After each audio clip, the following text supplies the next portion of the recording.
नमस्कार।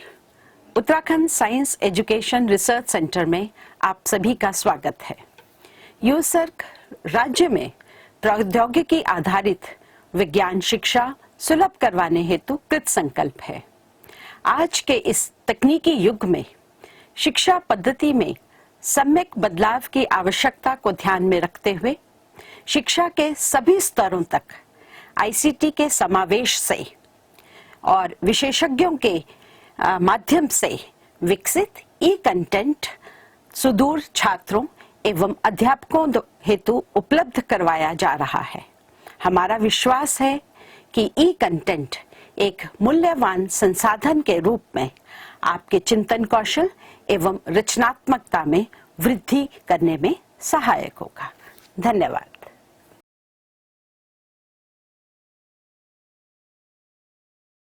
चलिए अब हम समझते हैं पराध्वनि के अनुप्रयोग कि पराध्वनि के क्या क्या अनुप्रयोग हैं। अब एक बार पराध्वनि को याद कर लेते हैं कि पराध्वनि क्या होती हैं।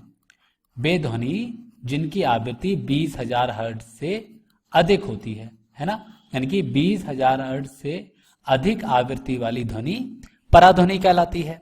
अब हम इनके अनुप्रयोग देखते हैं। देखिए, पराध्वनि को हम इंग्लिश में अल्ट्रासाउंड कहते हैं। क्या कहते हैं? अल्ट्रासाउंड।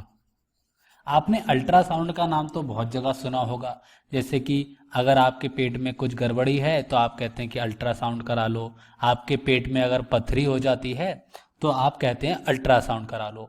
यानी कि पराध्वनि के प्रयोग से ही क्या हो सकता है कि आपके पेट में जो पथरी है उसका पता लगाया जा सकता है। यानी कि जो चिकित्सा का क्षेत्र है, बड़े बड़े उद्योग हैं, उनमें पराध्वनि का बहुत ज्यादा प्रयोग किया जाता है, अनुप्रयोग किया जाता है। तो हम सबसे पहले देखते हैं, चलिए किस चीज में देख सकते हैं हम। देखिए, विषम आकार के पुर्जे जैसे इलेक्ट्रॉनिक पुर्जे या ऐसे पुर्जे जहां की सफाई करना, क्या करना, सफाई करना बहुत कठिन हो जाता है, जहां तक पहुंचना बहुत कठिन हो जाता है।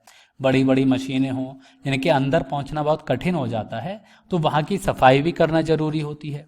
तो वहां की सफाई के लिए हम पराध्वनि का प्रयोग करते हैं। या आपने देखा होगा मोबाइल में जो छोटे छोटे उपकरण होते हैं, इनको साफ कैसे करेंगे। ये छोटे छोटे उपकरण इलेक्ट्रॉनिक पुर्जे होते हैं, तो इनके लिए क्या किया जाता है कि इन्हें एक विलयन में डाला जाता है। उस विलयन में डालने के बाद इसमें पराध्वनि तरंगे भेजी जाती हैं। कौन सी ध्वनि? पराध्वनि तरंगे। अब पराध्वनि तरंगे कौन सी होंगी? जिनकी आवृत्ति 20,000 हर्ट्ज से अधिक होगी।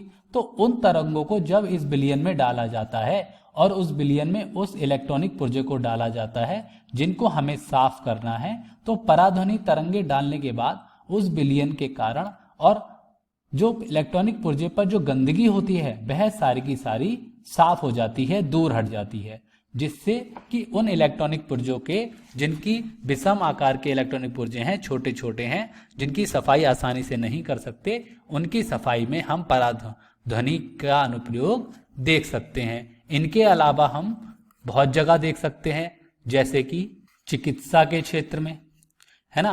तो चिकित्सा के क्षेत्र में हम इसका अनुप्रयोग कैसे देख सकते हैं? जैसे कि हमने पहले भी बताया, अगर आपके पेट में कोई, गुर्दे में कोई पथरी होती है तो आप डॉक्टर के पास जाते हैं।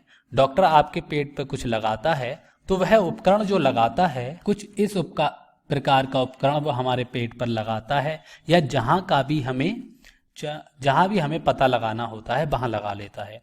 तो इस उपकरण से क्या होता है कि यह उपकरण पराध्वनि उत्पन्न करता है, यानी कि 20,000 हर्ट्ज से अधिक आवृत्ति वाली ध्वनि उत्पन्न करता है, तरंगे उत्पन्न करता है, जो ये हमारे शरीर के अंदर जाती हैं और जहां वह पथरी होती है वहां ऊतक होते हैं। पथरी कोई गिट्टी की नहीं होती, मांस की ही बनी होती है, तो वहां उस ऊतक तक जाती है और उस ऊतक जहां उसे वह कमी दिखती है वहां से परावर्तित होकर वापस आ जाती हैं, और उस परावर्तित हुई जो तरंगे होती हैं उनको बाद में विद्युत रूप में परावर्तित करके एक, हम जैसे इस टीवी पर यह डॉक्टर साहब देख रहे हैं, इस पर हम देख लेते हैं। तो आखिर इसका जो, अगर हम सामान्य रूप से उपयोग देखें चिकित्सा में, तो पराध्वनि के प्रयोग से हम अपने शरीर के जितने भी अंग हैं उनका हम एक जो उपकरण है, शरीर के अंदर के जितने भी हमारे चीज़ें हैं, गुर्दे हैं या हृदय है, फेफड़े हैं, उन सब का चित्र प्राप्त कर सकते हैं। और इन सब का चित्र बनाने के लिए हमें पराध्वनि की आवश्यकता होती है। और पराध्वनि को भेजने के लिए उपकरण जो होता है वह यह उपकरण होता है। देखिए, एक तकनीक होती है इकोकार्डियोग्राफी।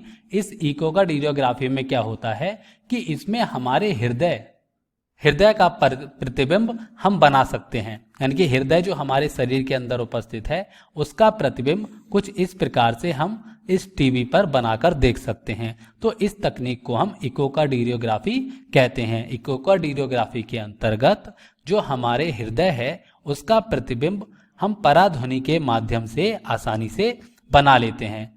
तो यह कुछ मुख्यतः उपयोग थे, पराध्वनि के अनुप्रयोग थे चिकित्सा में, इसके अलावा विषम आकार के इलेक्ट्रॉनिक पुर्जों की सफाई में। इसके अलावा भी पराध्वनि के बहुत सारे अनुप्रयोग होते हैं।